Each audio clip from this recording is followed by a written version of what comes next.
शाहू मोडक च्या ते बंगल्यामध्ये आम्ही प्रॅक्टिस करायचो आणि ते आम्हाला प्रोत्साहन द्यायचे. म्हणजे अक्षरशः म्हणजे त्यांचं किचन जे होतं ना ते किचन मध्ये आम्ही प्रॅक्टिस करायचो. त्यांचा स्वयंपाकाचा एकदा पिरियड संपला मग आमची प्रॅक्टिस सुरू व्हायची. रंगमंचावर पाय ठेवायला सुरुवात केली. जसं जसं मला समजत गेलं, मला बऱ्याच जणांनी ह्या मैत एकांकिकेच्या बाबतीत ज्या काही गोष्टी सांगितल्या की ह्या एकांकिकेत महत्वाची प्रमुख भूमिका करणारा नट हा पुढे जाऊन एक्सपायर होतो. ह्या गोष्टीमध्ये किती आहे आणि किती अफवा आहे?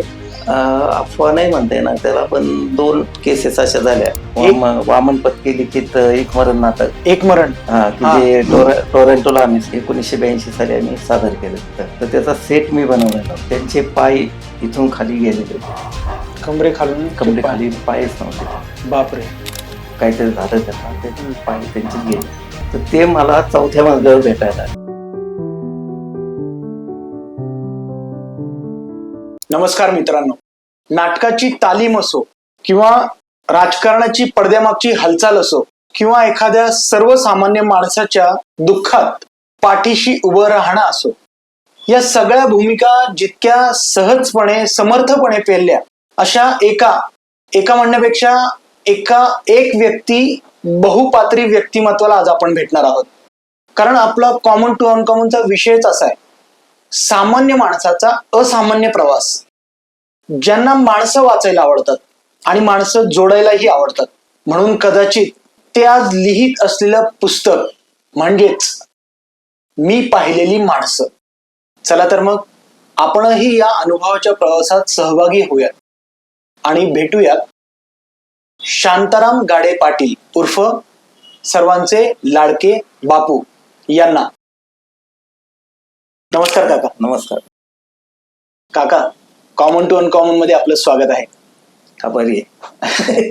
आपल्या आजूबाजूला असं व्यक्तिमत्व आहे की ते आपल्यापर्यंत, सर्वसामान्य माणसापर्यंत पोहोचत नाही आणि त्यांचे विचार, जसं मी जेवढा मला वेळ मिळाला काका त्या कमी वेळामध्ये मी हे पाहिलं की तुमच्या आजूबाजूला जी मोठी माणसं झाली आहेत, तुमच्या हाताखाली जाऊन तुमच्या विचारसरणीने किंवा तुमचं जे गायडन्स, मार्गदर्शन त्यांना मिळत गेलं, त्यामुळे ती जी मोठी माणसं आली त्यांनी ऑलवेज हीच गोष्ट सांगितली आहे की आम्हाला जर यांचं गायडन्स किंवा यांचं सहकार्य किंवा यांची मदत कधी मिळाली नसती तर आज आम्ही या ठिकाणी नसतो. त्याच्यामुळे मला प्रकर्षाने जाणवलं की आज काहीही जर झालं तरी मला तुमची मुलाखत घ्यायचीच आहे आणि इतक्या शॉर्ट पिरियड मध्ये तुम्ही मला मुलाखत देण्यासाठी तयार झाला, त्यासाठी तुमचे खूप खूप आभार काका. तर काका, मला या तुमच्या प्रवासाबद्दल मला तुम्ही आणि कॉमन टू अनकॉमनच्या सर्व प्रेक्षकांना माहिती द्या काका. नक्कीच. आमचं कुटुंब म्हणजे आता मी जे पुस्तकात तुम्ही सांगितलं तर त्यात माझ्या आजोबापासून सुरुवात करणार आहे. ओके. हा, तर ते पण आपल्याला भेटलेत, त्यांच्यापासूनही आपण काही घेतलंय. बरोबर. तर त्यांच्यापासून मी सुरुवात करून नंतर मला जी रस्त्यात भेटत गेलेली माणसं आहेत हो त्यांच्याबद्दल मी लिहिणार आहे. येस. आणि मुख्य सुरुवात अशी आहे की पूर्वी आपलं काय प्राथमिक विद्यालयाचं जीवन शिक्षण मंदिर, खरोखर जीवनाचं शिक्षण त्या ठिकाणी मिळत होतं. बरोबर.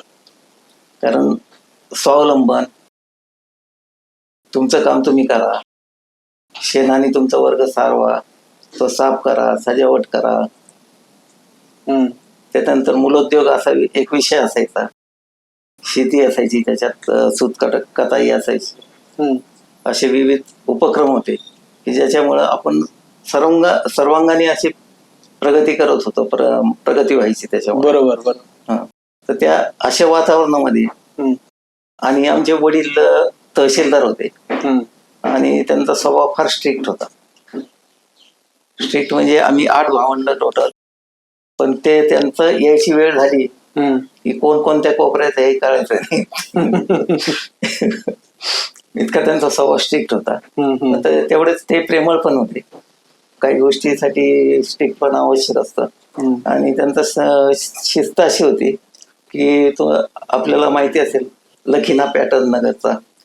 कोणता? लखीना पॅटर्न म्हणून नाही का? लखीना पॅटर्न म्हणून फार पूर्ण भारतामध्ये ते गाजलं आणि त्याचं अडॉप्शन झालं सगळीकडं. अच्छा. कारण हे गव्हर्नमेंटचं रेकॉर्ड कसं मेंटेन करायचं, अच्छा, याच्यासाठी ज्या माणसाने मदत केली ते सुधाकर ढुमणे म्हणून होते. ओके. ते आमच्या वडिलांचे शिष्य होते. हा हा. ते आम्हाला सांगायचे की रावसाहेबांची फाईल म्हणजे ओळंबा लावा, कुठंच कागद बाहेर आलेले दिसणार नाही तुम्हाला. इतकं म्हणजे त्यांचं काम परफेक्ट होतं.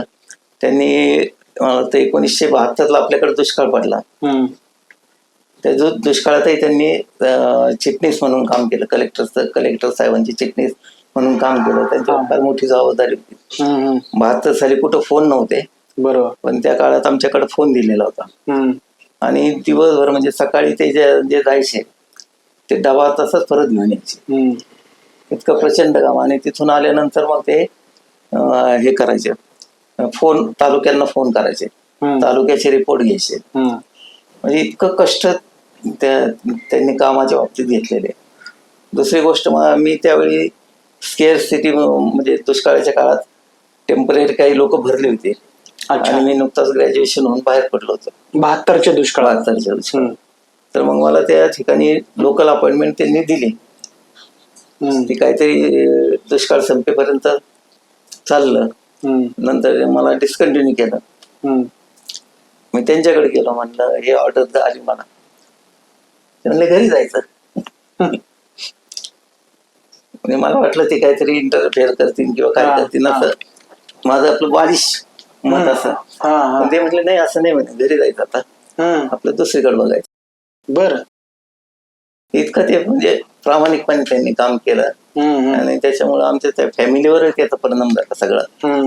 आणि आता आमचे भावंड जरी बघितलं तर बंधू आहेत आमचे, मोठे बंधू प्रकाश गाडे म्हणून. ते रावरीला तहसीलदार होते, ते नायब तहसीलदार होते. तर त्यांच्याकडे कंटिन्युअस इलेक्शनचं काम होतं. म्हणजे इतकं इलेक्शनचं काम परफेक्ट त्यांचं, काही विचारू नका. अशा पद्धतीने आमचं झालं 8 भावंड, सगळी बऱ्यापैकी. म्हणजे मी पहिला ग्रॅज्युएट घरातला, त्याच्यानंतर मग हा भाऊ तलाठी म्हणून लागला. आणि नंतर त्या काळात ग्रॅज्युएट होणं म्हणजे ते सोपं काम नव्हतं. आजही म्हणजे त्या काळातली शिक्षण प्रणाली आणि जे शिक्षण होतं, एकतर घरातनच मिळत असलेलं शिक्षण, त्यात नंतर शाळेमध्ये असलेला मास्तरचा दरारा, आणि त्या दोन्हीच्या आधिपत्याखाली जेव्हा आपण ते शिक्षण घेतो, ते शिक्षण आणि आजचं शिक्षण फार जमीन आसमानचा फरक आहे. मी तेच सांगतो, जीवन शिक्षण मंदिर ही जी शाळा होती ना, म्हणजे सगळ्याच आपल्याकडे सगळ्यात झेडपीच्या शाळेला जीवन शिक्षण मंदिर नाव होतं. ते शिक्षक आमचे एक जामदार म्हणून होते आणि एक पठाण म्हणून. ते वर्णाकल फायनल ते त्यावेळी फार महत्वाचं होतं. 7वीची परीक्षा.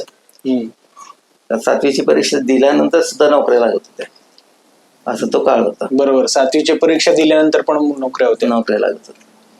तर त्या 7वीच्या परीक्षेसाठी हे शिक्षक स्वतःचं घरदार सोडून आम्हाला रात्री शाळेत बोलावायचे. ते स्वतः शाळेत यायचे, रात्री शिकवायचे, पहाटे शिकवायचे. आता ती परिस्थिती राहिली नाही. आणि आता ते का नाही, तर त्याला कारण सरकारी धोरणं पण आहे. फक्त शिक्षकांना दोष देऊन उपयोग नाही. आणि शिक्षकांना तसे अधिकार काही राहिले नाही. बरोबर. त्यावेळी समजा मला शाळेत मारलं तर पालक सांगायचे, गुरुजी अजून जोडपा, असं जोडपाच. आता तुम्ही बघितलं, एखाद्या कपाट परवा आलं होतं, कपाट उचलायला सांगितलं शाळेतल्या विद्यार्थ्यांना, त्याचा लगेच व्हिडिओ आला आणि शाळेतल्या मुलांना अशी कामं सांगतात. फोन घ्यायचो, सगळ्या गोष्टी करत होते ते शाळेच्या. कोणीच तक्रार नव्हती त्याच्यात. त्याच्यातून जे घडलो आपण ते महत्वाचं होतं. तुम्ही हा मुद्दा छेडलात आहे का? म्हणजे याच्यावरती एक हलकासा प्रश्न विचारतो की पूर्वीची शिक्षण प्रणाली आणि आत्ताची शिक्षण प्रणाली, त्याच्यामध्ये आपण म्हणजे आज आम्ही पण जे बघतोय त्याच्यामध्ये कुठेतरी असं नाही वाटत का की शिक्षकही तेवढे सिरियस नाही राहिलेत शिक्षणाच्या बाबतीत? नाही राहणार ना, कारण त्यांना जो सपोर्ट पाहिजे ना. आता मी स्वतः शिक्षण संस्था चालवतो, त्याच्यामुळे मला त्यातली माहिती आहे की आता तुम्ही जर एखाद्या शाळेत गेलात तर तिथं 50% तुम्हाला शिक्षक असे मिळतील की त्यांना पगारच नाही. एक्झॅक्टली. आणि जे पगार होतात तेही 3-3, 4-4 महिन्यानंतर. 4 महिन्यानंतर. आणि त्यांच्याकडनं कामही. पूर्वीचे गुरुजी बघा तुम्ही ग्रामीण भागामध्ये, त्या माणसाचा म्हणजे तो तिथले पाटील असतील किंवा कोण असतील, त्याच्या बरोबरीने त्याला स्टेटस होतं. ते स्टेटस आता आहे. गावातलं कोणतंही कार्य त्याला विचारल्याशिवाय होत नव्हतं. तोच हुशार माणूस गावातला असं समजलं नाही त्याच्यावर. आता ती परिस्थिती राहिलेली नाही. कारण हे सरकारी धोरणं जी आहेत, नॉन गॅरंटेबल, 20%, 40% भानगडी सगळ्या, पैसा. तर मी जेव्हा शाळा काढली तेव्हा मला एक पैसा सुद्धा खर्च आला नव्हता. पण आता जर तुम्ही शाळा काढायला गेला तर तुम्हाला 25-50 लाख रुपये घेऊन जावं लागते, अशी परिस्थिती आहे. बरोबर आहे. आणि एकंदरीत असं वातावरण म्हणजे आपण म्हणतो ना काका की टाळी एका हाताने वाजत नाही, दोन्ही हाताने टाळी वाजते. कुठेतरी आज आम्हाला पण, आज आम्ही पण बघतोय ना की मी बऱ्याच वेळ शाळांमध्ये जाऊन काही कार्यक्रम घेतलेले आहेत, नाटक बसवणं, गॅदरिंग असतात, या सगळ्या गोष्टींचं, की जेव्हा मी नाटक बसवायला घेतो एखाद्या शाळेमध्ये, म्हणजे एक बेसिक आलेला मला अनुभव सांगतोय की त्याच्यामध्ये जेव्हा मी तो नाटक बसवताना मी त्या मुलांना त्याच्यात सिलेक्ट करतो, शिक्षकांना त्याच्यात इन्व्हॉल्व्ह करतो, तर शिक्षकांची भूमिका जी असते तिथे ती फारच उलटदर्शी आत्ताची, म्हणजे त्याच्यातनं ते अलिप्त राहण्याचं. त्यांच्यात जर आपण कधी बोलायला गेलो ना की नाटक ही कला त्या मुलांसाठी गरजेची आहे, कारण त्यांना व्यासपीठ मिळतं, त्या व्यासपीठातनं त्यांच्यात एक कॉन्फिडन्स जागृत होतो, पण त्याच्यात शिक्षकांची फार मोजके शिक्षक असतात, ते इन्व्हॉल्व्ह होतात.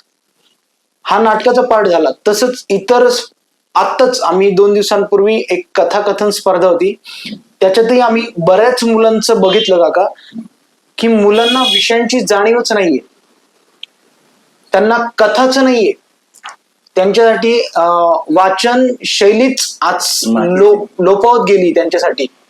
की आपण म्हणतो ना, जसं आपल्या तुमच्या काळात काका तुम्हाला स्ट्रिक्टली जी म्हणतात ना, छडी वाजे छमछम विद्या येई घमघम, काही प्रमाणात आवश्यक आहे.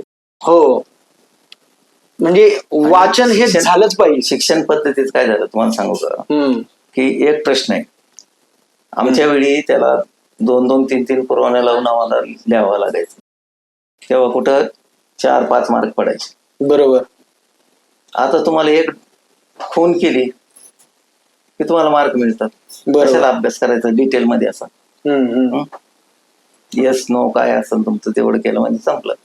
हे परीक्षा पद्धतीचा दोष आहे, शिक्षण पद्धतीचा दोष आहे. आणि म्हणजे एकंदरीत सगळे म्हणजे त्याच्यामध्ये शिक्षक पण येतात, सगळंच हा दोष झालेला आहे. आणि त्याला कारण फक्त सरकार आहे. सरकारचं वास्तविक पाहता कर्तव्य आहे की शिक्षण आणि आरोग्य ह्या लोकांच्या मूलभूत गरजा आहेत आणि त्या त्यांनी पुरवल्या पाहिजेत. हे आज जे आपण रिझर्वेशन वगैरे बघतो, गरजच नाही त्याची. तुम्ही सगळ्यांसाठी फ्री एज्युकेशन करा, सगळ्यांना मोफत, सगळ्यांचा अधिकार आहे शिक्षण घेण्याचा. कशाला फी पाहिजे, कशाला हे मोठमोठे इंग्लिश मिडियमचे स्कूल काढायचे, नाही करायचं, हे सरकारची जबाबदारी ना.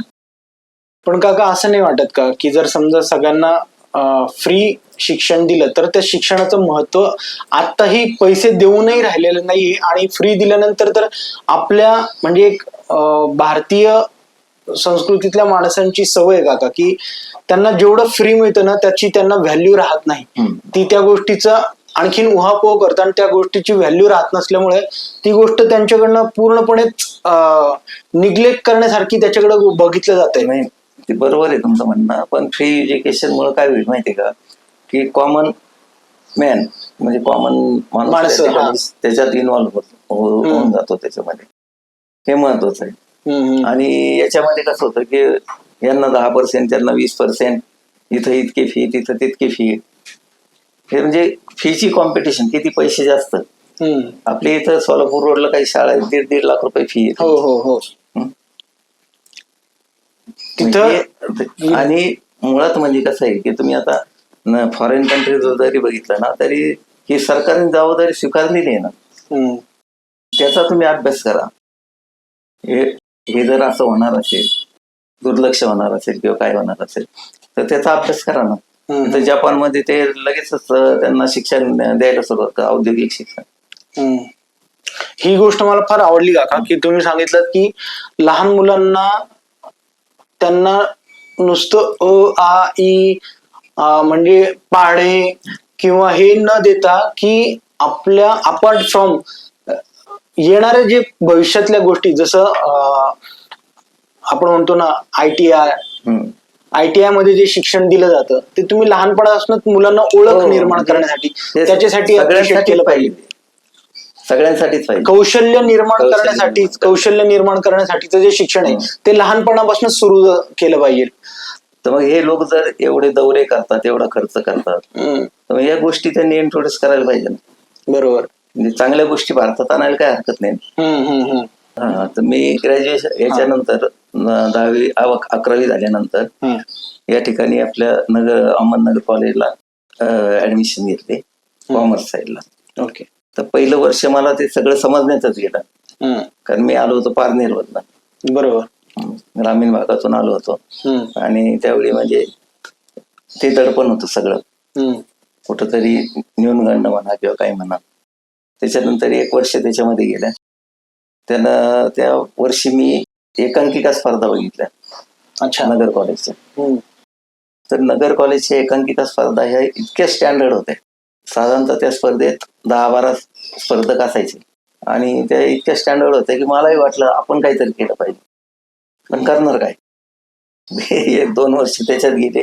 त्याच्यानंतर मग मी थोडं लिहायला सुरुवात केली. मग एक स्क्रिप्ट घेतलं आणि नाटक व एकांकिका बसवली. तुमच्या या बहुआयामी व्यक्तिमत्वाकडे आपण येणारच आहोत, कारण माझा फार आवडता विषय नाटक.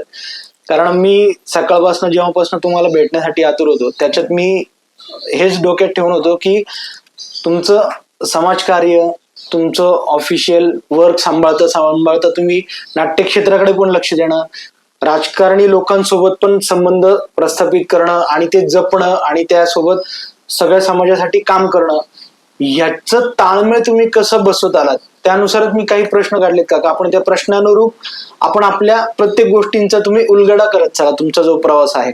माझा पहिला प्रश्न तुम्हाला घेतो काका की तुमच्या या आजच्या बहुआयामी व्यक्तिमत्वाची पायाभरणी कशी झाली, म्हणजे बालपणीच्या अशा कोणत्या आठवणी किंवा संस्कार आहेत ज्यांनी तुम्हाला आयुष्यात कायम पुढे जाण्याची ऊर्जा दिली? नाही, आता बालपणीचं जे वातावरण होतं ते वातावरणच याला कारणीभूत होतं. आपण बघतो आता आपली मुलगी असेल छोटी, तर ती दुसऱ्या घरात ठेवायला आपण घाबरतो आता आजच्या दिवसात. बरोबर. त्यावेळी तसं काहीच नव्हतं ना. अगदी शेजारी पाजारी म्हणजे एक कुटुंब म्हणून राहायचे.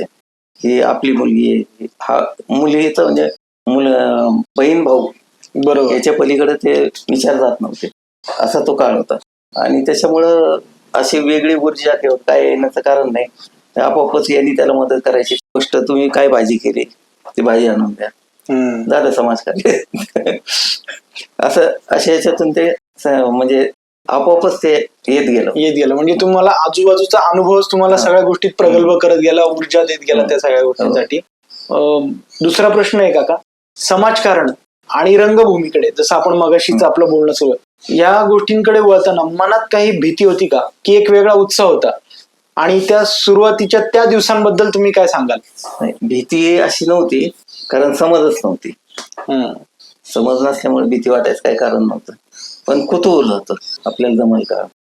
त्या दृष्टीने ते मी तुम्हाला मागास सांगितलं त्याप्रमाणे त्या एकांकिका स्पर्धेमध्ये भाग घ्यायला मी सुरुवात केली. कोणती स्पर्धा होती काका त्या काळातली? यांची म्हणजे कॉलेजमध्ये वेगवेगळे ग्रुप होते. त्याच्यामध्ये माझा एक ग्रुप नंतर आला, रमेश कोटस्थाने, प्राध्यापक रमेश कोटस्थाने म्हणून होते. अच्छा. आपले मकरंद खेर होते. हो, मकरंद खेर सर. तर ते ही सगळी नावं आता मकरंद खेर आहेत, तुम्हाला वाचून दाखवतो ते. हो. नगर महाविद्यालयामध्ये आहे ना, तर मधुकर तोरड मामा नाव, आणि मोहन मुंके. बर. त्याच्यानंतर सदाशिव अमरापूरकर. हो. नंतर आमचे ज्यांच्या ग्रुपमध्ये मी काम करत होतो ते मोहन सईद. हो.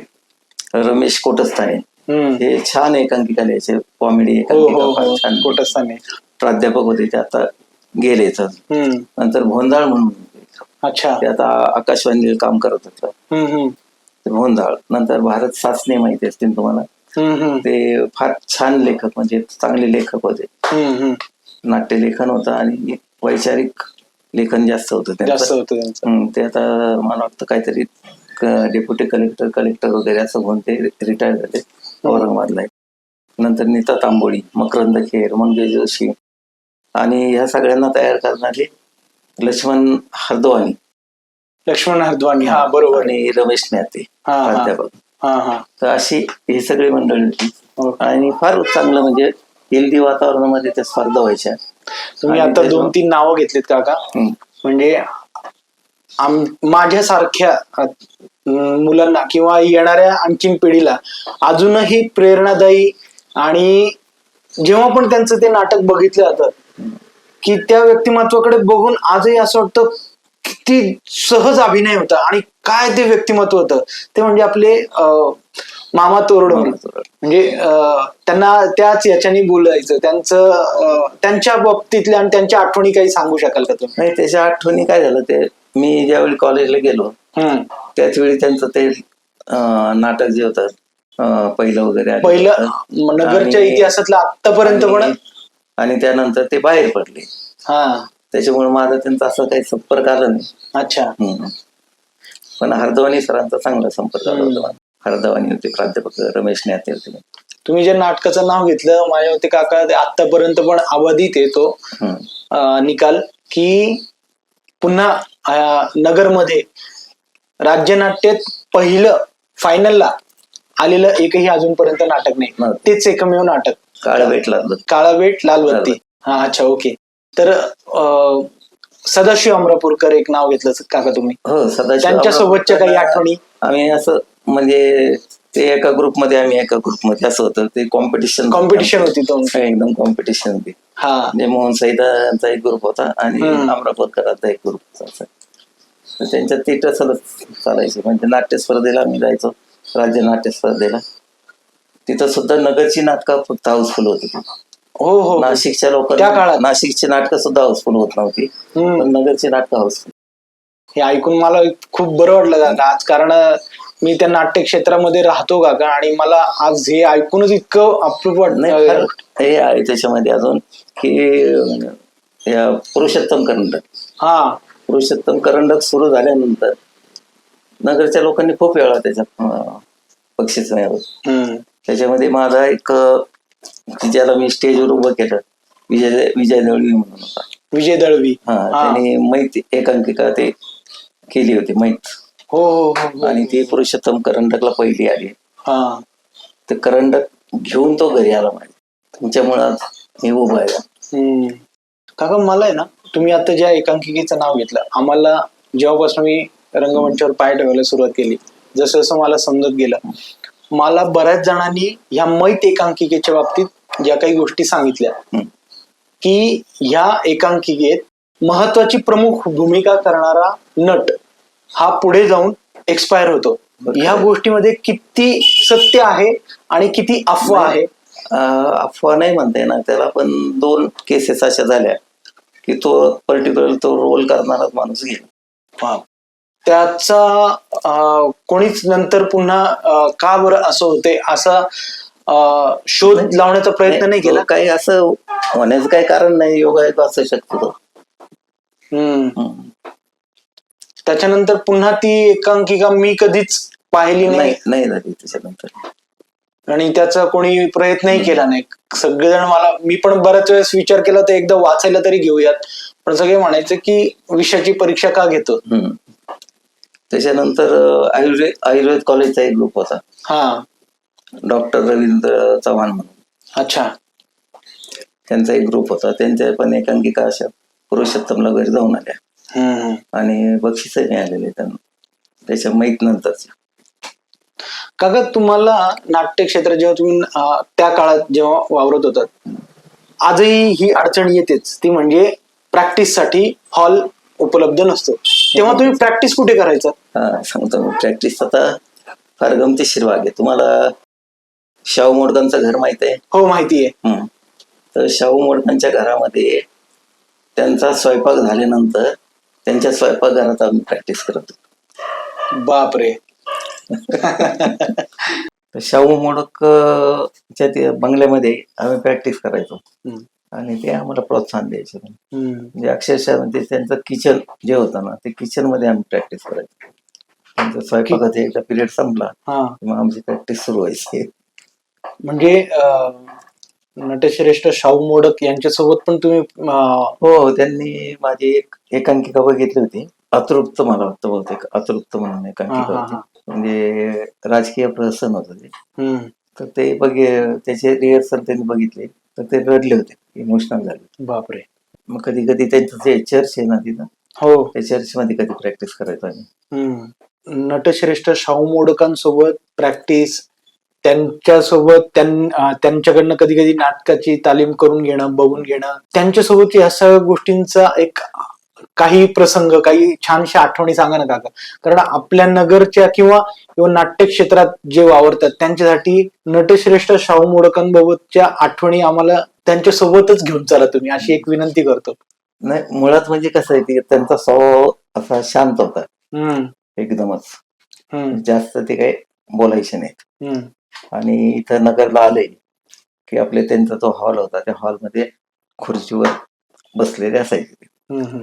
पण त्यांच्याकडे बघितल्यानंतर तुम्हाला हात जोडावा असंच वाटेल, इतकं ते प्रसन्न व्यक्तिमत्व होतं. पूर्ण त्यांची सुद्धा मी मुलाखत घेतली. बरं. तर त्यांची मुलाखत ते त्यांच्या पत्नी ज्या आहेत त्यांनी नंतर पुस्तक काढलं, त्या पुस्तकामध्ये ते इन्क्लूड आहे माझी मुलाखत. त्या पुस्तकातही त्यांनी ते समाविष्ट केलेलं आहे. नटश्रेष्ठ शाहू मोडक हे दिसायला अत्यंत सुंदर व्यक्तिमत्व होतं, हे आम्ही ऐकत आलेलो. जसं आता तुम्ही पण सांगितलं की त्यांना बघितलं की फक्त माणूस हातच जोडायचा, म्हणजे एक दैवी स्वरूपच आपल्या समोर उभं आहे असं त्यांची जाणीव व्हायची आपल्याला. म्हणजे त्यांनी सांगितलं एकदा रेल्वेने चाललो तर कुणाचं तरी लक्षात आलं हे श्रीकृष्ण आहेत. हो हो हो. म्हणजे रांग लागली पाय पडायला. त्या काळात श्रीकृष्णांची भूमिका अजरामर करणारं व्यक्तिमत्व म्हणजे समोर प्रत्यक्षात आजही आपण जेव्हा रामायण बघतो आणि गोयल जे आहेत ज्यांनी ती भूमिका केली, तर ते जेव्हा विमानतळावर वगैरे बघतात, जसं त्यांना देवतुल्य मानलं जातं, लोक पाय पडतात, एक भावना आहे आणि ती भोळी भाबडी भावना आहे लोकांची, त्याला आपण हे नाही करू शकत. त्या काळात श्रीकृष्णांची भूमिका करणारे व्यक्तिमत्व तुमच्या सोबतच असायचं. नाही, त्याचं कारण असं आहे की त्यांनी सगळ्याचा अभ्यास केलेला होता. हो, भगवद्गीतेचा अभ्यास केला, कुराणाचा अभ्यास केला, बायबलचा अभ्यास केला, ह्या सगळ्या गोष्टींचा त्यांनी अभ्यास केलेला होता. आणि सगळ्यात जास्त म्हणजे ज्योतिषशास्त्राचा अभ्यास होता. अच्छा. ज्योतिषशास्त्र म्हणजे फार मोठी लोक त्यांच्याकडे यायची मुंबईला. तर ते ह्या सगळ्या धर्माचा अभ्यास असल्यामुळं ते असं संतुलित असं व्यक्तिमत्व तयार झालेलं होतं की तुम्हाला ते प्रसन्न वाटलंच पाहिजे त्यांच्याकडे बघितलं. आणि मी नशिबान समजतो की मला त्यांचा संपर्क लाभला. म्हणजे 6 वर्ष मी तिथं राहिलो होतो, त्याच्यामुळे ते जेव्हा जेव्हा येतील तेव्हा आमच्या भेटी व्हायच्या, बोलणं व्हायचं. तुम्ही मामा तोरडमल, सदाशिव अमरापूरकर, नटश्रेष्ठ शाहू मोडक यांच्यासोबत रंगमंच शेअर केला, त्यांच्यासोबत प्रॅक्टिस केली, त्यांच्यासोबत वावरलात. माझ्यासारख्या छोट्याशा नाटककाराला आज हीच गोष्ट एवढी मोठी प्रेरणादायी वाटते ना काका, की ते मीच समजू शकतो की काय तुम्ही आज मला मिळतंय आज तुमच्यासोबत मी मुलाखत घेऊन. काका मी जरा मला बोलायचं तर या विषयावर खूप आहे, पण आपण आपल्याकडे वेळ कमी असल्यामुळे आपण आपला पुढच्या प्रश्नाकडे होतो काका, की तुम्ही एक हौशी नाटककार आहात, की नाटकाने आणि रंगभूमीने तुमच्या वैयक्तिक आयुष्याला आणि विचारसरणीला कसा आकार दिला? आकार असा दिला की तुम्ही आता बोललात की प्रॅक्टिसचा हॉल नसायचा, सादरीकरणाला स्टेज नसायचं, पडदे नसायचे, सगळ्या ज्या अडचणी होत्या आणि त्या अडचणीतून आपण कसं मार्ग काढायचा हे आपण त्याच्यापासून शिकलो. आता मोठं उदाहरण देतो तुम्हाला, एकमरण नाटकाचं आहे. कोणतं? एकमरण, वामन पत्की लिखित एकमरण नाटक. एकमरण, की जे टोरंटोला आम्ही 1982 साली आम्ही सादर केलं तिथं. तर त्याचा सेट मी बनवलेला होता. तो सेट इतका म्हणजे आदिवासी वस्ती उभी केलेली होती ते. आणि ते नाटक कुठे सादर केलं? टोरंटोला. त्या काळात 82 मध्ये. बापरे. त्या नाटकाची आम्हाला पूर्ण ही सांगा ना काका. हो, कशी उभारणी झाली, ते नाटक तुम्ही तिथं कसं नेलं? वामन पत्के म्हणून आपल्याकडे एक टेलिफोन मध्ये होते ते, आता मुंबईला स्थायिक आहेत, तर त्यांनी ते नाटक लिहिलेलं होतं. तर ते मुळात ते विदर्भातले आहेत, त्यामुळे विदर्भातल्या आदिवासी लोकांच्या जीवनावर ते नाटक होतं. भेटलेलं होतं ते. हम्म. की त्याच्यात एक सापाचा रोल होता, सर्प, आणि ते सर्पाचं आणि त्या बाईचं प्रेम असतं असं ते दाखवलेलं होतं त्याच्यामध्ये. आणि योगायोगाने काय होतं की ते दुसऱ्याच व्यक्तीशी ते बाईचं लग्न होतं, पण तो साप काही त्याचा पिच्छा सोडायला तयार नसतो. मग तो येतो होता, त्याचे ते गर्भधारणा त्याच्या डोळ्यातून होते असं दाखवलं. दोघांच्या डोळ्यातून गर्भधारणा होते आणि त्याच्यापासून तो मुलगा जन्माला येतो. तर त्या मुलामध्ये सगळे तेच हे येतात, गुण सगळे उतरतात. तो असा सळसळणार वगैरे सगळं असं तसं. तर ते त्याच्यानंतर शेवट त्याचा असा आहे की तो जो काकुड असतो, काकुड म्हणून ते पात्र होतं, तो वैतागतो या सगळ्या गोष्टीला आणि तो त्याला मारायला लागतो. त्या मुलाला मारायला लागतो, तर तो साप येऊन त्याला चावतो. अच्छा. इख मरण, विषारी मरण असं ते थोडक्यात. तर त्याचा तो सेट बनवला होता. तो सेट ज्यावेळी पडदा उघडायचा आणि लाईट इफेक्ट आणि म्युझिक, तर त्या सेटला टाळ्या पडायची. वा. आणि तो सेट तुम्ही उभा केला? मी उभा केला होता आणि तो तिकडे घेऊन गेलो आणि तो तिकडे नेल्यानंतर कस्टम मध्ये त्याला अडवलं. अच्छा. म्हणजे टोरंटोला घेऊन जात असताना त्या सगळ्या गोष्टींचा कस्टम मध्ये अडवलं. त्यावेळेस तुम्ही काय केलं काका? सांगतो ना.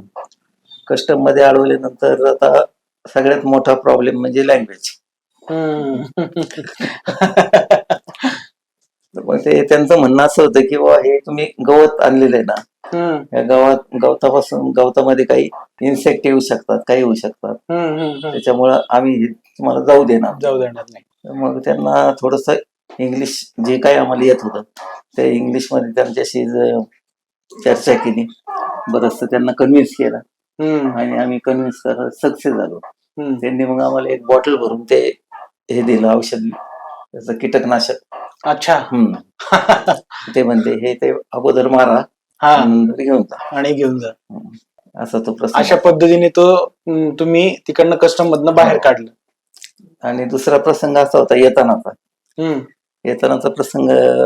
आम्ही येताना म्हणजे सगळे आता पैसे खर्च करून टाकले, बुकिंग झालेलं होतं, मग आता आपल्याला पैसे कशाला लागणार. पण आम्ही रोम एअरपोर्टला आलो टोरंटोवरून, तिथून चेंज होता. तर तिथं आल्यानंतर आम्हाला कळलं की बाबा ती फ्लाईट कॅन्सल झालेली आणि पुढची फ्लाईट आहे 4 दिवसानंतर. मग आता ते काय करायचं, पैसे तर संपले तिथं रोम मध्ये, तर ही महागाई करणार काय तिथं.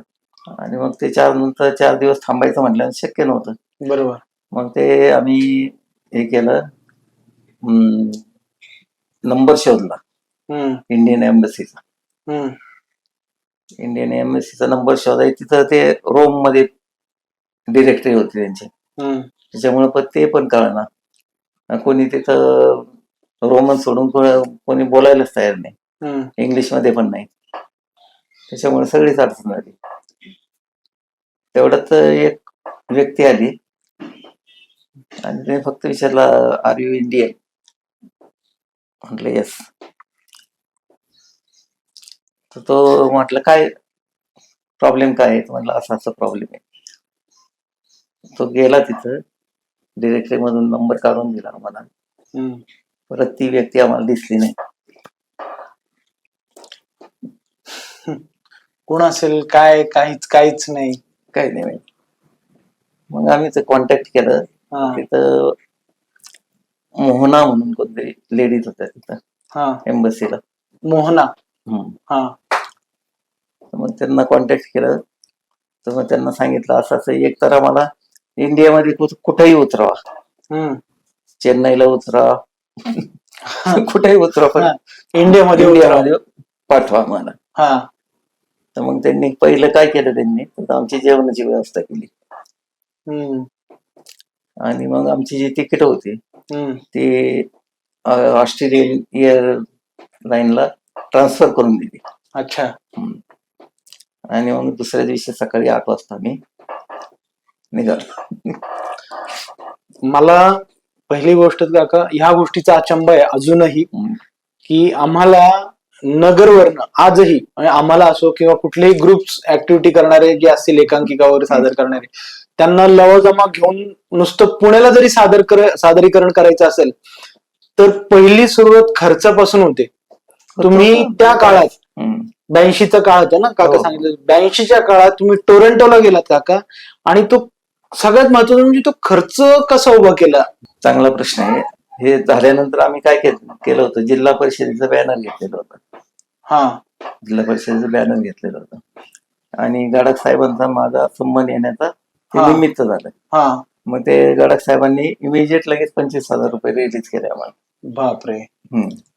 मग ते अरविंद चरणा म्हणून होते माझ्याबरोबर. त्यांना म्हटलं आपण शोधू, म्हटलं काय जास्तीत जास्त नाही म्हणते ना, आपल्याला निघून जाऊ म्हटलं. मग त्या पद्धतीने आम्ही गेलो कुठं शंकरराव चव्हाण तिथं गेलो, आम्हाला सापडलं ते म्हणले साहेब शेतात आहेत. ते मोठाले बंगले होते जबरदस्त, 2-2, 10-10 एकराचे, तिथं ते आपली शेती करत होते. ते म्हणे शेतात येते आता. म्हटलं ठीक आहे. मग एक पत्रकार होता, एक जैन नावाचा पत्रकार होता, तर ते त्याला सांगितलं आम्ही असं असं अडचण आहे म्हणून.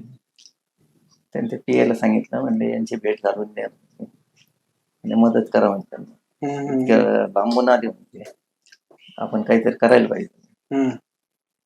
तर म्हणला ठीक आहे म्हणे. मग ते साहेबांना विचारलं, साहेबांनी सकाळी ऑफिसला या. आणि सकाळी ऑफिसला गेलो तिथं मंत्रालयामध्ये.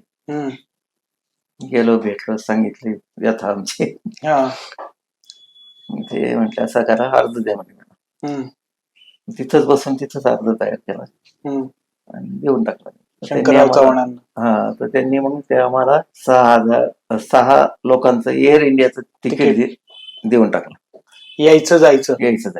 बरं. 6 लोकांचं. केंद्रात मंत्री होते शंकरराव चव्हाण. त्यांनी तुम्हाला यायचं जायचं खर्च उचलला. 6 जणांचा. आम्ही 6 जणांचा. 16 जण होतो आम्ही. आणि मग बाकीच्या 10 जणांचा खर्च. 10 जणांचा खर्च मग आता थोडेफार आम्ही प्रयोग करून जमवलेले होते. काही इथल्या लोकल यांनी पण पैसे दिले, काही जिल्हा बँक असेल, कारखाने असतील, काही त्यांनी पण मदत दिलेली होती. आणि मग शेवटी काहीतरी आम्हाला 40,000 कमी पडले होते. आम्ही ते प्राध्यापक असे त्यावेळी आपले आमदार होते, त्यांच्याकडे गेलो. त्यांच्याकडे बऱ्याच वेळा गेलो होतो अगोदर आम्ही. मग त्यांना ते सांगितलं, बा असं असं नाही तर आम्हाला कॅन्सल करावं लागतंय म्हणून. त्यांनी रविवार होता तो, बँक वगैरे बंद असल्यामुळं त्यांनी घरातून 40,000 रुपये काढले, असे देऊन टाकले. बापरे. 82 साली 40,000 फार झाले. एकंदरीत त्या पूर्ण नाटकाला किती खर्च आला होता काका टोरंटोला जाण्यासाठी? नाही, खर्च आता नाही मला असं एवढं सांगता येईल. म्हणजे एक आता जसं ढोबळ तुम्ही आता सांगितलं की 25,000 रुपये, त्याच्यानंतर तिकिटाचा 6 जणांचा खर्च, आणि वर काहीतरी प्रत्येकी 7,000 काहीतरी असं. म्हणजे आपण ढोबळ अंदाजे पकडू की 1 लाख रुपये पूर्ण ग्रुपला खर्च आला असेल नक्की, येऊन जाऊन. म्हणजे त्या काळात काका 1 लाख रुपये निर्माण करणं, म्हणजे त्या टोरंटो मध्ये जाऊन ते नाटक सादर करणं, म्हणजे मला तर अजूनही या गोष्टींवरती हेच नाही होतं की कसं शक्य केलं काका, आणि काय त्या गोष्टी मागचं ते नाटक तिथं सादर करण्यामागचा हेतू, की बाबा आपण, आणि एफर्ट्स किती घेतले काका प्रत्येकाने, हेतू काय होतं बरं काका तिथला? त्याच्यानंतर काय झालं की एकमरणचा ते प्रयोग झाला तिथं आमचा. त्याच्यानंतर मग तिथलं त्यांनी आम्हाला 7 दिवसासाठी तिथं सोय केलेली होती. नंतर काय करायचं, तर मग इथले काही मंडळी तिथं होती, महाराष्ट्रीयन मंडळी. मग काही असे वाटून त्यांच्याकडे गेले, 2 जण इथं राहा, 2 जण तिथं राहा, असं करून ते मॅनेज केलं. मग सगळे सकाळी एकत्र यायचं, दिवसभर फिरायचं आणि परत रात्री जायच्या. आणि त्या ह्याच्यात आम्ही 6 जण असं होतो की मोहन सईद, नीता तांबोळी, मालती गोरे, मी, 6 जणांनी आम्ही याला गेलो न्यूयॉर्कला. आता न्यूयॉर्कला गेल्यानंतर प्रॉब्लेम होताच, बरोबर, कुठं राहायचं, काय करायचं. तर शाहू मोडकांच्या ह्या सावत्र आई त्या ठिकाणी होत्या. अच्छा. त्या पण एक बांगलादेशी हॉटेल होतं, त्याच्यामध्ये त्यांना राहायचे ते आपल्या. अच्छा. मग मी त्यांना फोन केला, हम्म. नंबर होता माझ्याकडे. फोन केला, म्हणलं काकू मी आलोय म्हणून. त्या अमेरिकन होत्या. हम्म. तर त्यांना इतका प्रचंड आनंद झाला, हम्म. मोठ्याने ओरडल्याच त्या. मग त्यांनी आम्हाला तिथं दुसरे रूम बुक करून दिली. हा. आणि तर ते बुक, तो प्रसंग तुम्हाला म्हणजे असं डोळ्यातून पाणी येतं की बुक करून दिले आणि आम्ही गेलो लिफ्ट मधून. तर त्या लिफ्टच्या दारात येऊन उभे राहिला, म्हणजे 80-85 वय असेल त्या बाईकला, आणि गळ्यातच पडले. हो हो हो हो शांताराम, एकदम गळ्यात पडले. बापरे, म्हणजे शाहू मोडकांच्या सावत्राई हम्म. डायरेक्ट तुमच्या गळ्यात पडल्या. त्यांना एवढा आनंद आला की भारतातनं त्यांना तुम्ही भेटायला आलात तिथे. आणि इथं भेट होत होती ना आमची, हा हा हा त्याच्यामुळे ते ओळखत होते मला. हा हा. तर मग तिथं राहिलो आम्ही. तर तिथं अजून त्यांचे एक मित्र होते, सावरकर म्हणून, हम्म. शेवगावचे. अच्छा. तर त्यांचं ते काय तिकडच लग्न झालेलं होतं त्यांचं, हम्म. हम्म. फॉरेनर कोणतरी होतं. तर मग त्या ग्रस्तानी, त्यांचं पण असं 80-85 वय होतं. हम्म. त्या ग्रस्तानी दुसऱ्या दिवशी सकाळी स्वतः स्वयंपाक करून, भजी पुरी वगैरे असं सगळं करून ते घेऊन आले आम्हाला. बापरे. आपले शेवगावचेच होते ते सावरकर म्हणून. हे सगळं म्हणजे पलीकडे आहे ना काका, की मी सांगतो ना की जसं मगाशी सांगितल्याप्रमाणे एक एकांकिका आजच्या काळात सादर करताना जो घाम फुटतो, मुळात आजच्या कंडिशनला ही तीच परिस्थिती आहे. कलाकार चांगले मिळत नाही, आणि मिळाले तर तेवढा वेळ देणं, तेवढा वेळ देऊन ते नाटक उभं करण्यासाठीचे एफर्ट्स घेणं हे आजही होत नाही. त्या काळात व्हायचं. त्या काळातही ह्या अडचणी तुम्हाला आलेच असतील ना काका? नाही, काय असतं माहिती का, अडचणी येणं चांगलं, त्याच्यातून आपण मार्ग काढायला शिकतो. त्याच्यामुळे अडचणी सगळ्याच होत्या. आता मी तुम्हाला सांगतो साधी गोष्ट. कौन्सिल हॉलला माझा एकांकिकेचा प्रयोग होता, जुना पालिकेचा कौन्सिल हॉल. आम्ही तिथे गेलो. आम्हाला ते मेन ड्रॉप ते शेटेकडे विचारलं, त्याने खूप भाडं सांगितलं. त्याच्यामुळे म्हटलं आता नकोच आपल्याला, मेन ड्रॉप नाही. मग काय करायचं, तर तिथं शाळेचा कार्यक्रम चालू होता. तर त्यांना रिक्वेस्ट केली आम्ही, बाबा तुमचा कार्यक्रम झाल्यानंतर राहू द्या, उद्या काढून घ्या. तर ते सुरुवातीला नाही म्हटले. म्हटलं ठीक आहे, आता तसं होईल तसं होईल, शांत बसलो आम्ही. नंतर ते स्वतःच आले, शोधत आले. ते म्हणले आम्हाला फार उशीर झाला होता, कर्टन राहिला तर चालेल का? आम्हाला पाहिजेच होतं. अशा पद्धतीने प्रयोग केला. नाटकांच्या आठवणी तुम्ही इतकं घेऊन गेलात ना काका, की मी माझे जे काही प्रश्न काढले ते सगळे बाजूला राहिलेत.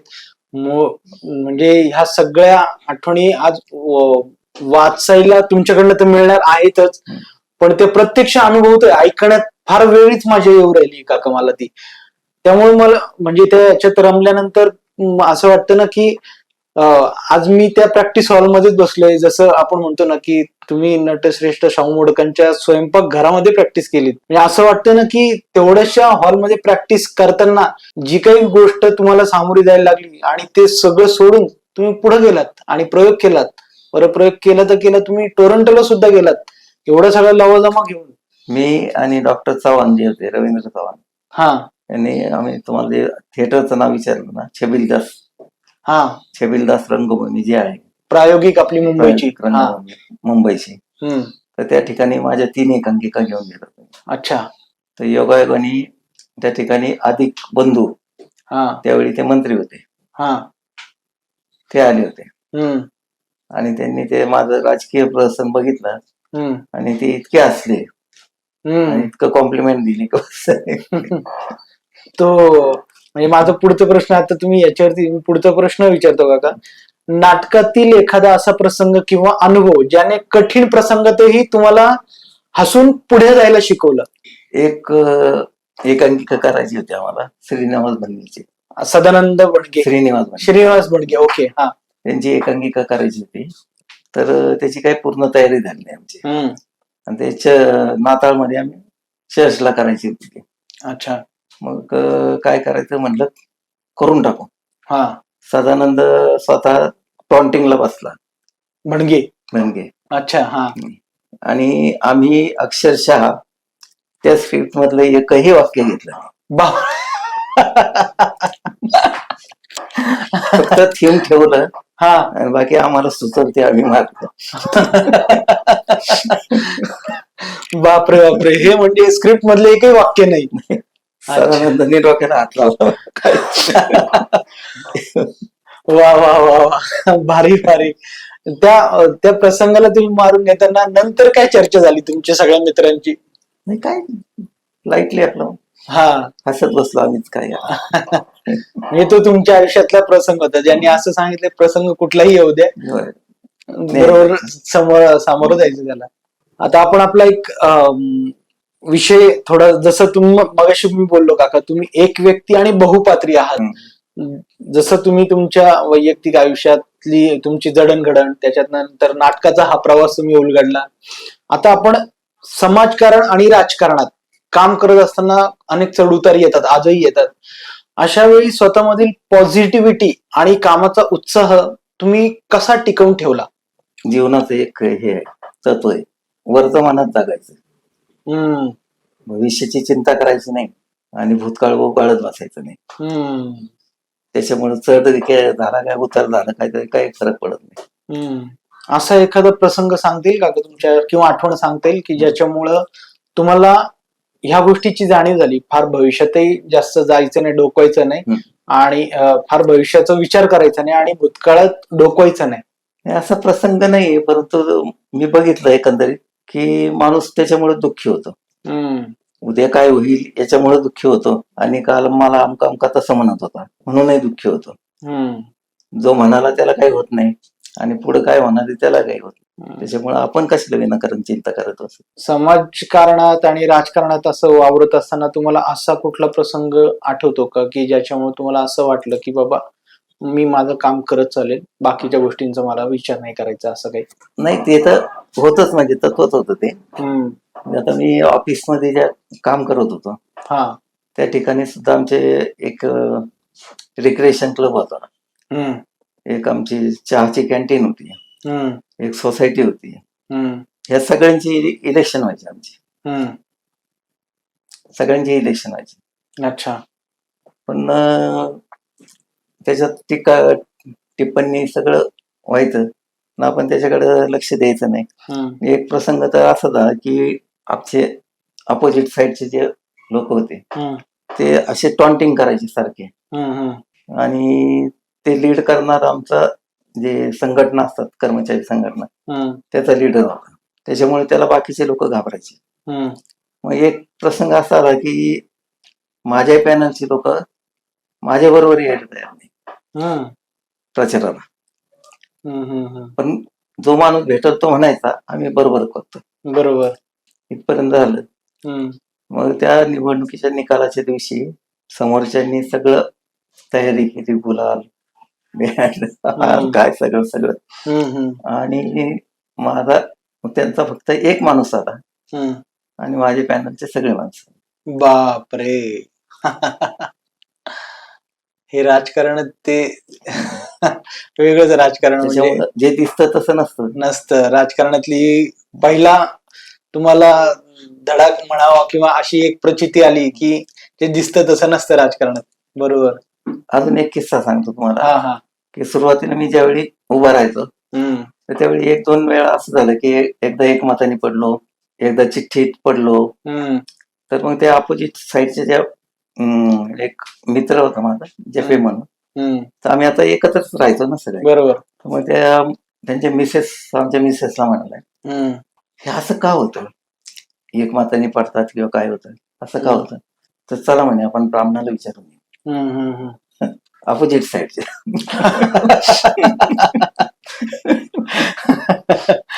अपोजिट साईडच्या ब्राह्मणाला विचारून घेऊ. ओके. खेळीमेळीचं वातावरण, इलेक्शन पुरतं ठीक आहे, बाकी वेळी काही ते नाही. आणि त्याच्यामुळे तुम्ही बघा ना, सगळ्या पक्षाशी जमतं माझं. बरोबर. पक्ष हा मला काही बार नाही, हाच पक्ष तोच पक्ष असं काही नाही. बरोबर. काका, सार्वजनिक आयुष्यात काम करत असताना घडलेली अशी एखादी छोटी घटना ज्याने तुमचा माणुसकीवरचा विश्वास आणखीन पक्का झाला? नाही तर सार्वजनिक काम करताना काय होतं माहितीये का, की आपली एक अपेक्षा असते की किमान समोरच्या माणसाने जाणीव ठेवावी. त्याच्याकडून आपल्याला काही पाहिजे नाही, पण त्याच्या मनात कुठेतरी पाहिजे का बाबा यांनी आपल्याला मदत केली, बरोबर. पण तसं होताना दिसत नाही. फार रेअर केस असते. त्यातला एक प्रसंग असा आला की मी एका लग्नाला गेलो होतो. एक ग्रहस्थ माझ्या समोर येऊन उभे राहिले, मला नमस्कार वगैरे केला. मी काही त्यांना ओळखलं नाही, कोण आहे काय. ते म्हणले साहेब ओळखलं नाही का? म्हटलं नाही बा. म्हणले मी मग तुमच्यामुळे आज माझा मुलगा डॉक्टर झाला. बर. मग माझ्या लक्षात आलं की आपण यांना मेडिकल कॉलेजला ऍडमिशन घेऊन दिली. अच्छा. अशी काही प्रसंग जाणीव ठेवणी त्या गोष्टीची, त्याच्यामुळे त्या गोष्टीवरचा तुमचा विश्वास आणखीन वाढला. आता पुढचा प्रश्न काका, मला तुम्ही जे पुस्तक लिहिताय, मी पाहिलेली माणसं, आयुष्याच्या या टप्प्यात, ज्या टप्प्यात तुम्ही आलेला आहात, ही माणसं जी तुम्ही आता पुस्तकामध्ये उलगडणार आहात, ती या टप्प्यात तुम्हाला लोकांसमोर आणावीशी का वाटली? त्याचं कारण असं झालं की परवा जो कार्यक्रम झाला 75चा माझा. अच्छा. आणि त्यामध्ये माझं भाषण झालं, पण मी त्यात सगळ्याचा उल्लेख करू शकलो नाही, किंवा त्याचे काही किस्से होते, काही अनुभव होते, काय होते ते मी काही बोलू शकलो नाही, वेळ अभावी तिथं काही. मग नंतर मग मला असं विचार आला की शब्दांकित केलं तर काय होईल, आणि म्हणून ते मी लिहायला घेतलं.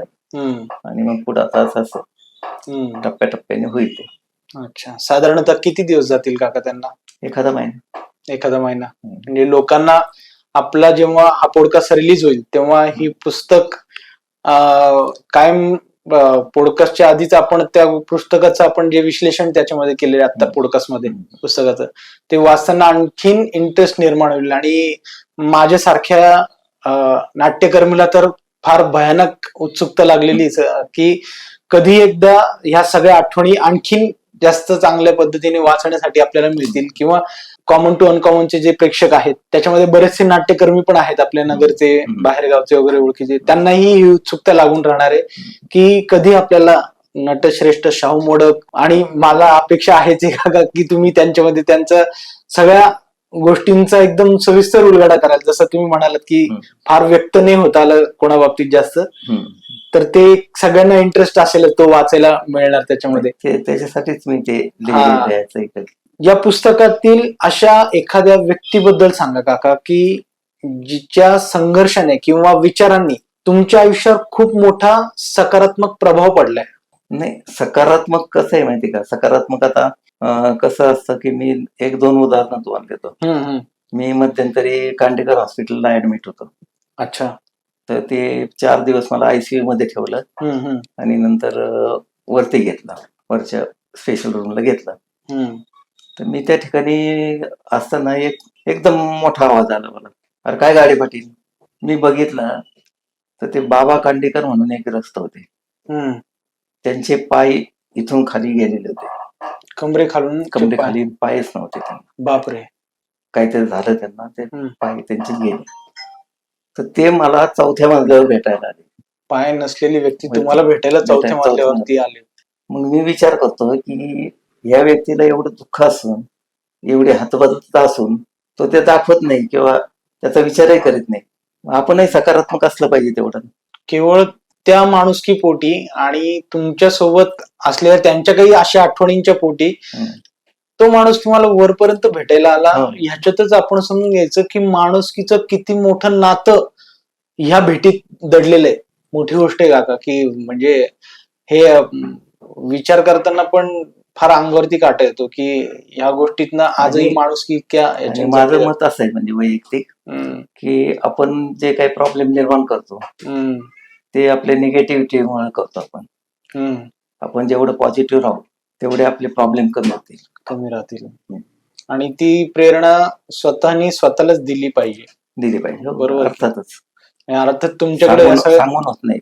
मी तर आता बसल्या क्षणातच, आज तुमची माझी ही पहिल्या भेटीचा आपण पॉडकास्ट घेतोय, मला स्वतःलाच काही गोष्टी इतक्या प्रभावीपणे आत्मसात कराव्याशा वाटतात ना तुमच्याकडनं काका, की आपण आपलं कार्य करत राहावं, बाकीच्या गोष्टींची अपेक्षा न ठेवता. आमचं आता ते यांचं यशवंतराव गडाखांची ते नाटकामुळे माझी ओळख झाली. आणि त्याच्यानंतर मात्र आम्ही म्हणजे दोघं एकमेकाला रिस्पेक्ट देऊन ठराविक अंतरावर आहोत. म्हणजे आता राजकारणाकडे जायचं म्हटल्यानंतर तुम्ही कसं असतं की इकडचं त्यांना सांग, तिकडचं त्यांना सांग, तिकडचं यांना सांग, तर आगळ पगळ गप्पा नाही.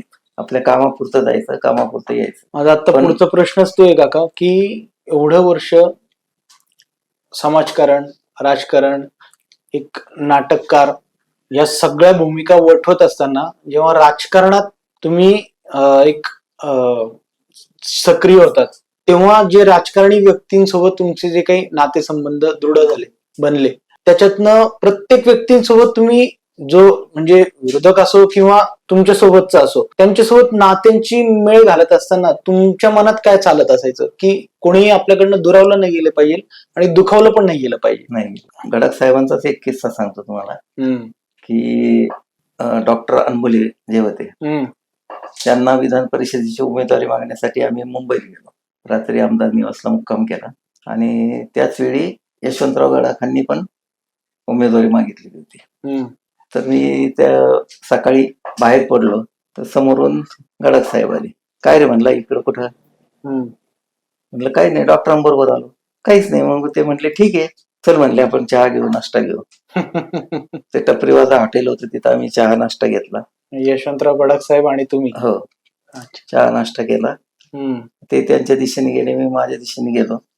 मी आता असा विचार करतो की या काळात जर असं घडलं असतं तर मला किती त्रास झाला असता. बरोबर बरोबर बरोबर. म्हणून हे माणसं फार मोठी माणसं आहेत. एक्झॅक्टली, म्हणूनच ते सगळे मोठी माणसं आली की त्यांनी राजकारणातलं विरोधी पण न जपता त्यांनी माणुसकी जपली आणि नातं जपलं आणि त्यांना महत्व देत गेले, म्हणून ते नातेसंबंध चिरकाल टिकले. आता मी जाऊ अगर न जाऊ, दिवाळीला त्यांचे दिवाळी अंक आणि 4-5 पुस्तकं मला घरी आहेत गडाख साहेबांच्या इथून. गडाख साहेब. काका, आता ह्या सगळ्या इतक्या वर्षांच्या अनुभवानंतर माणूस ओळखण्याची आणि त्यांच्यातील चांगले गुण शोधण्याची तुमची जी नजर ही जी विकसित झाली, ती आत्ताच्या तरुण पिढीला तुम्ही असा काय संदेश द्याल की तुम्ही सुद्धा याच पद्धतीने बघाल तर तुम्ही माणूस ओळखायला शिकाल? नाही, त्याला आता मी तुम्हाला सांगितलं, सकारात्मकता हाच त्याच्यावर एक उपाय आहे. मागची जनरेशन आणि ह्या जनरेशनची आपण तुलना करू शकत नाही आता, कारण कसं आहे की ते कुठंच इन्व्हॉल्व्ह होऊ शकत नाहीत, अशी त्यांची परिस्थिती आहे. तुम्ही IT सेक्टर घ्या, कुठलाही सेक्टर घ्या, तो त्याच्या घराला सुद्धा वेळ देऊ शकत नाही देऊ शकत. तो समाजाला काही वेळ देऊ शकणार नाही. एक्झॅक्टली, फार मोठी गोष्ट आहे काका सांगितलेली तुम्ही. वीकेंड असतो, वीकेंडला पण त्यांचं ठरलेलं असतं काय असेल ते, शनिवार रविवार आणि लागून सुट्टी आली असेल तर शुक्रवार शनिवार रविवार ठरलेलं बाहेर जायचं. आयुष्यात जेव्हा आपण काही गोष्टी ठरवतो तशा घडत नाही, निराशा येते, तेव्हा त्यातून बाहेर पडण्यासाठी तुम्ही स्वतःसाठी काय मूलमंत्र बनवून घेतलेला आहे का? तसंच तुम्हाला सांगितलं, तो मगाशी सांगितलं तुम्हाला की भविष्याची चिंता नाही, वर्तमानात जगायचं आणि भूतकाळाकडे बघायचंच नाही, आपोआप माणूस सुखी होतो. बरोबर बरोबर बरोबर. आजच्या या धावपळीच्या जगात, तणावपूर्ण युगात तरुण पिढीने स्वतःमध्ये सकारात्मकता कशी जपावी आणि त्यांना तुम्ही तुमच्या वतीने जो काही तुमची नोकरी सांभाळून समाजकारण, राजकारण, एक नाटककार हा जो काही प्रवास करत आलात, तर याच्यातनं तुम्ही त्यांना काय संदेश द्याल? त्यांना संदेश देण्यासारखी परिस्थिती आज नाही. म्हणजे कसं आहे, आमच्या वेळी आम्हाला वेळ असायचा. जरी मी नोकरी करत होतो तरी डिपार्टमेंट आमचं असं होतं की म्हणजे जे देशासाठी सेवा देतात त्यांची सेवा आम्ही करत होतो. हा सगळ्यात महत्वाचा मुद्दा आहे आणि त्याच्यातून आम्ही अगदी प्रामाणिकपणे काम केलं. आमचं काम झालं तर आम्हाला तिथं कोणी विचारत नव्हतं, त्याच्यामुळे मी हे सगळं करू शकलो. आणि सगळ्यात महत्वाचं म्हणजे एक आपल्या ह्या यादीत नसलेला प्रश्न विचारतो बघा, की तुम्ही तुमच्या पूर्ण आयुष्यात तुमच्या अर्धांगिनीचा काय आणि किती मोलाचा तुम्हाला सपोर्ट राहिलाय? 100% वाटा आहे. त्याचं कारण असं आहे की ती 10वी झालेली फक्त, ग्रामीण भागातून आलेली. माझी 3 मुलं, त्याच्यापैकी एक आता प्राध्यापक सारदा कॉलेज, एक डेंटिस्ट आहे आणि एक हायस्कूल टीचर आहे. तर ही मुलं सेंट्रल स्कूलला होती. ती फक्त 10वी झालेली असून त्यांना शिकवलं. घरी आल्यानंतर त्यांचा अभ्यास घेणं वगैरे या सगळ्या गोष्टी. त्याच्यानंतर माझ्याकडे पाहुणे वगैरे येण्याचं प्रमाण फार मोठ्या प्रमाणात मोठं होतं आणि त्या सगळ्यांचे रिलेशन मेंटेन करून तिने सगळ्यांसाठी केलं. म्हणजे तसं आमच्या 5 बहिणी आहेत, माझ्या बहिणीसाठी, भावासाठी, सगळ्यांसाठी केलं. त्याच्यामुळे तो 100% वाटा आहेच. काका म्हणजे 8 भावंड सगळे मिळून, त्याच्यामध्ये बहिणी पण, बहिणी 5, 3 भाऊ. 3 भाऊ आणि 5 बहिणी. हम्म. आणि एवढ्या सगळ्यांसोबत नातेसंबंध आजही तुमचे व्यवस्थित टिकून आहेत. व्यवस्थित. आणि त्याला कारण आमचे वडील जे शिस्त होती ना त्यांची, आता ते जवळ 98 वर्षी गेले. तर ते जायच्या अगोदर त्यांनी सगळं प्रॉपर्टी काय असेल ते, कॅश काय असेल, सोने काय असेल, काय असेल, इतकं व्यवस्थित त्यांनी करून ठेवलेलं होतं की कोणाला वाद घालायला किंवा कशाला संधीच मिळाली नाही. आणि तशी आमचे नाही भाऊ, आमचे सगळे समजदार आहेत, बहिणी समजदार आहेत, त्याच्यामुळे तो विषय नव्हताच तो. पण त्यांनी ते व्यवस्थित करून ठेवलेलं होतं. पण तुम्ही ह्या सगळ्यांना त्यांची म्हणजे त्यांना सांभाळून, त्यांनी तुम्हाला सांभाळून एकमेकांना धरून करून पुढे जात असताना वडिलांनी दिलेलं शिस्तप्रिय आयुष्य हे खूप कामाला आलं ना. आता हे सांगण्यामागचं कारण असं वाटतं का आजच्या पिढीमध्ये कुटुंबाची विभागणीच होत चालली. हो. एकल कुटुंब किंवा आपण म्हणतो जॉईंट फॅमिली हा प्रकारच राहिलेला नाही. फार म्हणजे 1% प्रमाण आजच्या कंडिशनला दिसतंय. हे आम्ही तुमच्याकडनं शिकण्यासाठी किंवा आम्हाला ह्या गोष्टींचं महत्व कळावं म्हणून तुम्ही काय सांगाल काका? त्याच्या अगोदरच मी सांगतो शिस्त आणि त्याच्या अगोदरच सांगतो की माझे आजोबा जे होते ते दुसऱ्या महायुद्धामध्ये ब्रिटिशांच्या फौजेमध्ये होते. हो. दुसऱ्या महायुद्धामध्ये. आणि नंतर तिथून ते युद्ध संपल्यानंतर त्यांनी सोडलं ते आणि पोलीस दलात दाखल झाले. पण तिथं पण ते रमले नाही. तिथं पण ते चांगलं म्हणजे त्यांचं हे चांगलं होतं, काम चांगलं होतं. पण नंतर त्यांनी आपलं काय 1.5-2 एकर शेती होती ती करणं त्यांनी पसंत केलं. पण त्यांना शेती, शिवणकाम, गवंडी काम, सुतारकाम सगळ्या कला अवगत होते. बापरे. शिवण तर तुम्हाला आश्चर्य वाटेल की ते हातशिलाईने कोपरे शिवायचे, ते अंगाधरीची कोपरी हातशिलाई. आणि तितकेच गुण आमच्या वडिलांमध्ये होते, जे बघत आलेले होतं तेच त्यांच्यामध्ये उतरलं पूर्ण. त्याच्यामुळे आम्ही असं सहसा काय पाणी आण वगैरे असं करत, आपल्याला लागलं पाणी पिऊन यायचं. आमचे वडील सुद्धा जेवण झालं की ताट घ्यायचे, नेऊन ठेवायचे. म्हणजे ही गोष्ट आजच्या काळात फार म्हणजे छोट्या छोट्या गोष्टी काका, या गोष्टींकडे आज जेवण झालं, ताट ठेवलं, बाई घेऊन जाईल ना, ताट ठेवलं, बरं चला उचलून ठेवायला पण जर कोणाला सांगितलं मुलांना वगैरे त्याच्यावरून आकंठांड होतात. बेसिक गोष्टी, ज्या गोष्टी आज निग्लेक्ट केल्या जातात, आळस केला जातो आणि वेगळी त्याच्यावरनं वाद होतात. छोट्या छोट्या गोष्टींचं वादात मोठे मोठे रूपांतर होतात. नाही, ते वाद होऊ नयेत म्हणून सगळ्यात चांगला मार्ग आपण उठायचं, करून टाकायचं. आता आपण आपल्या सगळ्याच विषयांवरती बोललोय.